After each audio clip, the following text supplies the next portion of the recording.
Welcome, everybody, to Avoiding Woulda-Coulda-Shoulda Moments, our fireside chat here at the Prostate Forum of Orange County, California.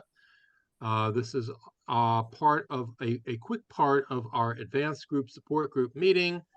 We are honored to have AnnMarie McIlwain, Well done. CEO, Patient Advocators, who is a board-certified patient advocate. And maybe we'll talk about what it takes to be a board-certified patient advocate and a certified oncology advocate. Nearly 10 years ago, AnnMarie founded Patient Advocators and is the chief executive officer of this leading firm, best known for work in cancer. A former marketing executive with Johnson & Johnson, where she ran a $200 million business.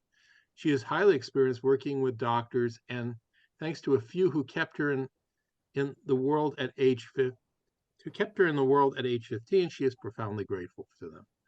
I think without any further ado, AnnMarie McIlwain. Thank you. It's very nice to be with all of you. How can I help educate you on, the role of an advocate for people who get sick? Why don't you start? What's your story? How did you get into this? So you asked me how I got into this, and the answer is my father-in-law was diagnosed with prostate cancer. For a long time, he managed it on his own. He was kind of big into control. And then it got too big even for him. And he knew my background, and he invited me in to partner with him on his care. And friends and family kept saying, you're really good at this. This is your calling. And I kept saying, oh, but I have this business. And they're like, we think you need to reevaluate. This is really your calling.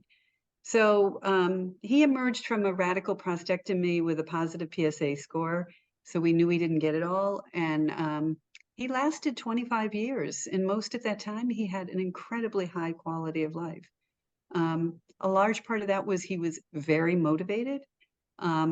And then another piece was that, his main doctor was Dr. Shear at Sloan Kettering.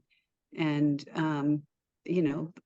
the doctor you choose can make a world of difference. I've lived that personally. I saw it unfold that way with my father-in-law.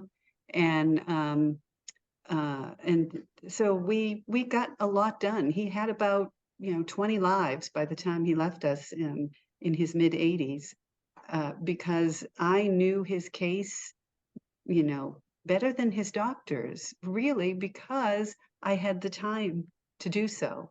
And I only had the one client. They have hundreds of patients. It's impossible for them to get as granular as I could, which I in turn shared with them so that they could make more qualified recommendations to my father-in-law for his treatment. And so it's really a partnership is the way I approach it, with both my client and the medical team that my clients select after we work through all that.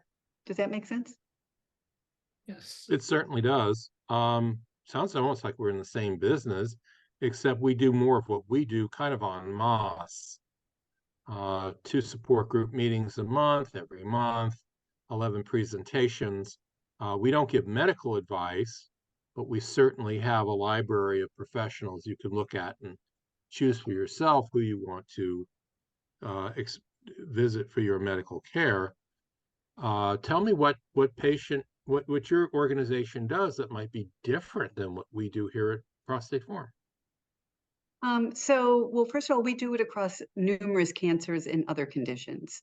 So while you are unbelievably expert at prostate cancer, we have capability across numerous cancers, and that's helpful for a broad array of clients. And we also help people with heart disease and, elder care and, you name it. One of our very first clients is himself a physician, and he had a major stroke. He was a single man, and he called me from a subacute as soon as he landed, and he said, I need you here. And I arrived, and he said, I'm going home today. You're going to basically set up a subacute in my house. Whatever it takes, let's do it. And I had never done that before. This is 9 years ago. And I did, and I've done it several times since. And it was hugely valuable for him. It really accelerated his recovery. And we did a lot of, so I, screened and hired nursing organizations, aid organizations. I found at-home OT, PT, chefs, you name it. Speech therapists. I did everything, including at one point he handed me his laptop and his iPhone, and with his limited communication skills, he said, I have no way in. I don't remember anything. He handed them to me and said, find a way in, read everything, and tell me when I need to know something. That's not a normal thing for an advocate to do, but it was meaningful to him, and we could, so we did. So I guess my point is that we can get as, we will do what a client needs as long as it's ethical and within our reach to facilitate their care and recovery and treatment and being in the world in as healthy a fashion as is possible. It's an honor and a privilege to do this for our clients and to partner with the medical teams that we assemble for them. Are you national? Are you local? We are both. We are national, and we have international clients who come in. So our clients are all over the country and sometimes in other parts of the world. And we often find treatments for our clients in other parts of the world. So for instance, one of my prostate cancer clients, who I think is on this call, he said, I am not happy with the surgery or the drugs because they have numerous side effects, including depression, and I already suffer from that. Basically, wrap your arms around the world and come back to me and tell me what's out there that I can do because I'm interested. And a lot of our clients actually are that way. And we find them pretty amazing things. So in the case of that client, he went to Germany. He hadn't tried and failed the deprivation therapy. So he couldn't avail himself of LU 177 in this country, but he could in elsewhere. And he's now done that 3 times. So AnnMarie, at what point, I guess what I'm looking at is the people who tend to come to these meetings. They obviously have concerns about prostate cancer. They want to deal with it. We've been saying, educate yourself, advocate for yourself. At what point does somebody turn to a group like yours and say, I need help? Some of them have regular Medicare. Some of them have these Part C Advantage plans that are very restrictive. What's your experience in when people should turn to a third party like yours? Well, I'll tell you what most of our clients say to us, and that is, oh, gosh, I wish I'd come to you sooner. Because they quickly see the value, and it can be with insurance, for instance. So, right now it's Medicare open enrollment season. This is a really good time to be reevaluating, and it's the only time of the year, your plan for next year. I mean, this is how we pay for healthcare. This is our currency, if you will. And it's usually not optimized, particularly among Medicare people, because the biggest group have, what do they have? They have a Medicare Advantage plan. I am not a fan of those plans.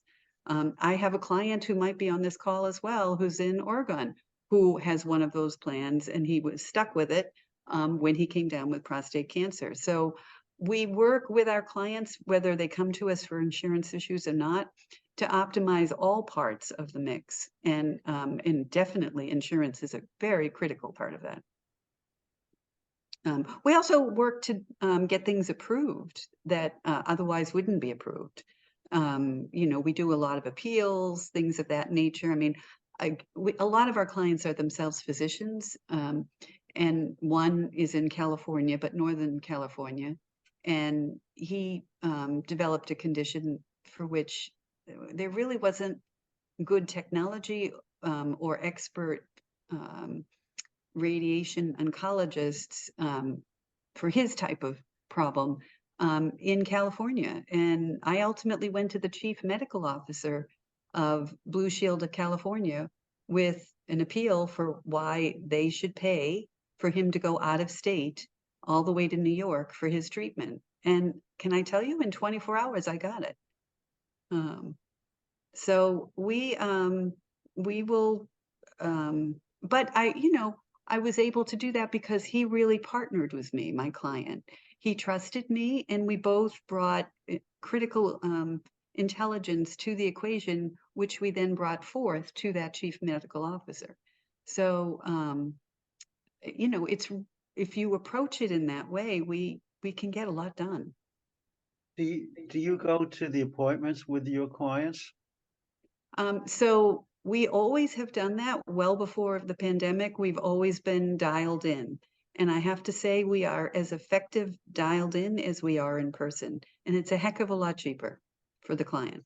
So that's like like something like Zoom? Like Zoom, or we're often, so we have access to our clients' portals, assuming they're in agreement, which is, it rarely doesn't happen that way. And we're interacting with the doctors on the portals. They know us. So when we're in these meetings, this is a familiar relationship for them. We have doctors that we meet through our clients who recommend us to their patients because they see the value. Right now I have a client again in California because, so many of my clients are in California, and she has a reproductive cancer. And I am like the integrator among the oncologist, the radiation oncologist, the doctor we identified for her who does personalized vaccines, the company in Boston that actually did the AI using her RNA data to figure out, to basically create a more expansive list of treatment options, her general practitioner. Like literally I am like doing emails and phone calls with all of these people right now on a regular basis because she's at a very critical time in her treatment plan. Who else is going to do that for you? You can't. You're not well because you have cancer, and it affects the mind and the body. And none of these doctors are going to take the lead on that. And you really need integrated care in order to optimize it. And that's what we aim to deliver. And we do a pretty good job of it. So what does it take? You say you're a professional advocate. What is there a class or is that, what does that mean? So a few years ago, an organization that's in this industry who had spent a few years on this created a certification exam. I sat for the first one, and you have to renew it every 3 years, and I've sat for it since then. You don't have to take any particular courses to qualify. You just have to have, I think, experience. That's what I would say. Most of the people in this field are nurses, so most of them, advocacy is second nature to them because it's what they've been doing as part of their profession most of their life. So I did that. Then I did actual coursework at George Washington University to get oncology certification. And then I went back to school in a big way. Earlier this year, I took a course at Harvard Medical School entitled Genomic Sequencing for Precision Oncology. And that was fascinating. It was humbling, but it was fascinating because I have been out front as an advocate on the importance and opportunity with sequencing. And actually, one of my clients, who's a Harvard graduate, knows this about me, and he saw the course and brought it to my attention. And and the rest is history, as they say. So that's my formal training. That's outstanding. I'm going to open this up to questions. Does anybody have a question for AnnMarie? We have a testimonial from Stan. Yeah. I can share a specific example if you're waiting for questions. Hi, Please. Stan. Hi, AnnMarie. So I was at UCLA about to start, I think it's called this LINAC MRI assisted radiation for my metastases.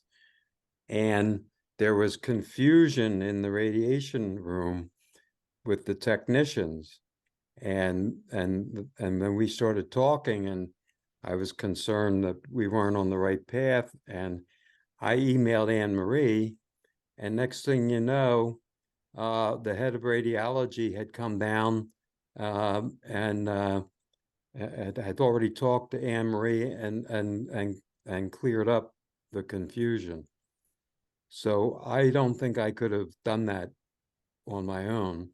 And that was just a small example of a benefit that I got.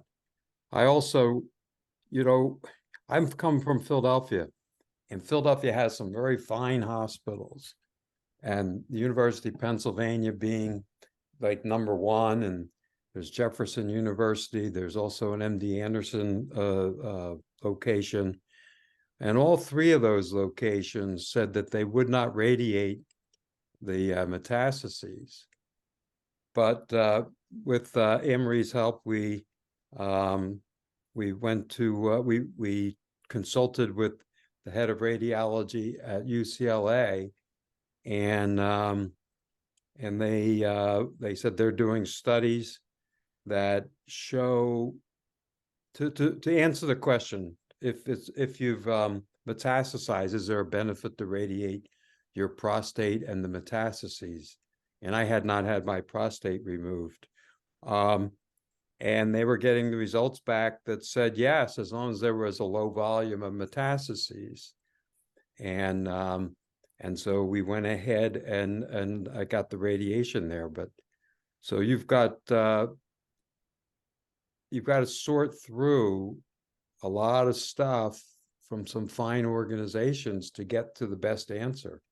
And that's where I think a patient advocate comes in hand. Well, and I think the partnership, because, Stan is a very smart guy, and he's very clear on what his objectives are, which is immensely helpful to me. And he wants to hear the perspective of a lot of people so that he can make an informed decision. And that's what we do. We basically, if we have done our job well, we have positioned our clients to make really thoughtful decisions that enable them to not look back and go, oh, if only, because then we failed. And so Stan we heard, you saw, I think at the end of the day, maybe 7 or 8 top radiation oncologists for your condition. And the range was unbelievable. It went from nothing, we can do nothing with radiation that's appropriate here, all the way up to, oh yeah, we can radiate, everything. and a lot in between. And that's the other thing about cancer, and it's as true whether it's prostate cancer or breast cancer or liver cancer. I mean, you name it. There is general disagreement, in my opinion, among about what to do. And you shouldn't take the first doctor's perspective. You really owe it to yourself to meet with several of them, ask really good questions, and we spend time working on the questions before we go into these appointments, so that you know the field, you know the landscape, and and then you match that up against what are the considerations for you. Is it side effect management? Is it longevity? Is it, quality of life, whatever it is.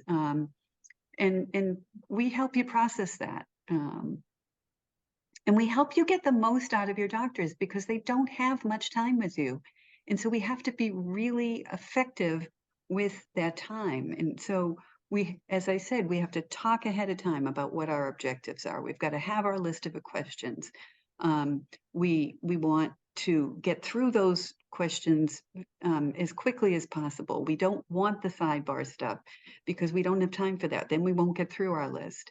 And we want to have an engaged discussion that's really respectful. And you know what? With clients like Stan, you just get a whole lot more out of the medical team when you take that approach. They really appreciate it, and they want to be part of the team. That's outstanding. I hate to put a stop at this point because this is fascinating and opening up a whole nother world for us. We do have to get on with the support group. We have quite a number of people here, and some of them are new. If you would, you're welcome to stay, by the way. Everybody's welcome to stay. A quick word about Prostate Forum of Orange County. The forum has been supporting men with prostate cancer, their friends and families, for about 30 years by offering help, hope, and information about prostate cancer. We're going through it. We know what it's like. You can talk to us. These days, most of our support is online, on our website, prostateforum.org, and in monthly online meetings. We offer 2 support meetings every month. Both are open to anyone affected by prostate cancer.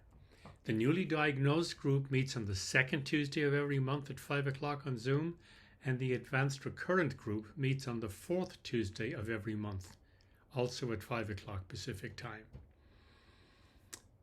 Be aware we don't provide medical advice in our groups. We simply share personal experiences and expertise.